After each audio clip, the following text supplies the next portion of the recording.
Aku telah mengambil keputusan di dalam hatiku bahwa aku tidak akan datang lagi kepadamu dalam duka cita. Sebab jika aku menundukkan hatimu, siapa lagi yang dapat membuat aku menjadi gembira selain Dia yang berduka cita karena aku.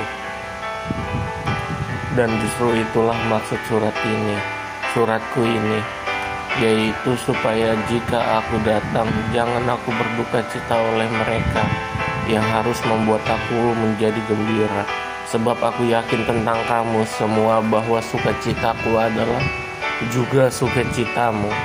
Aku menulis kepada kamu dengan hati yang sangat cemas dan sesak dan dengan menyucurkan banyak air mata, bukan supaya kamu bersedih hati, tetapi supaya kamu tahu betapa besarnya kasihku kepada kamu semua. Harus diampuni orang yang bersalah. Tetapi jika ada orang yang menyebabkan kesedihan, maka bukan hatiku yang disedihkannya, melainkan hati kamu sekalian, atau sekurang-kurangnya supaya jangan aku melebih-lebihkan hati beberapa orang di antara kamu. Bagi orang yang demikian, sudahlah cukup teguran dari sebagian besar dari kamu, sehingga kamu sebaliknya harus mengampuni dan menghibur dia, supaya ia jangan binasa oleh kesedihan yang terlampau berat. Sebab itu aku menasihatkan kamu supaya kamu sungguh-sungguh mengasihi dia. Sebab justru itu maksudnya aku menulis surat kepada kamu, yaitu untuk menguji kamu apakah kamu taat dalam segala sesuatu. Sebab barang siapa yang kamu ampuni kesalahannya, aku mengampuninya juga.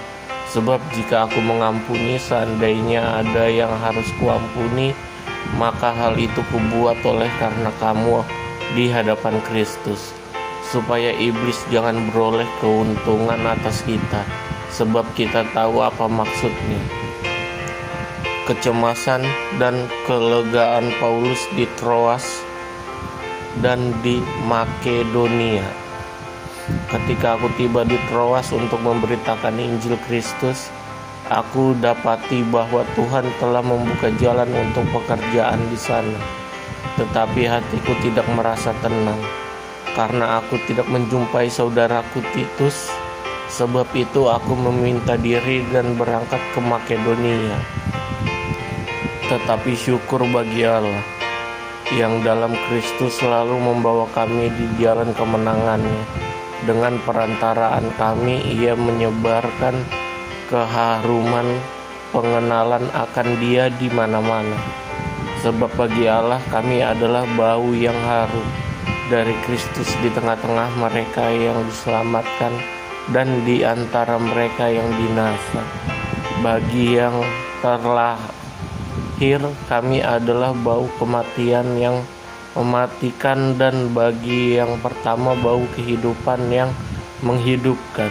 Tetapi siapa yang sanggup menunaikan tugas yang demikian? Sebab kami tidak sama dengan banyak orang lain yang mencari keuntungan dari firman Allah. Sebaliknya, dalam Kristus kami berbicara sebagaimana mestinya, dengan maksud-maksud murni atas perintah Allah dan di hadapannya.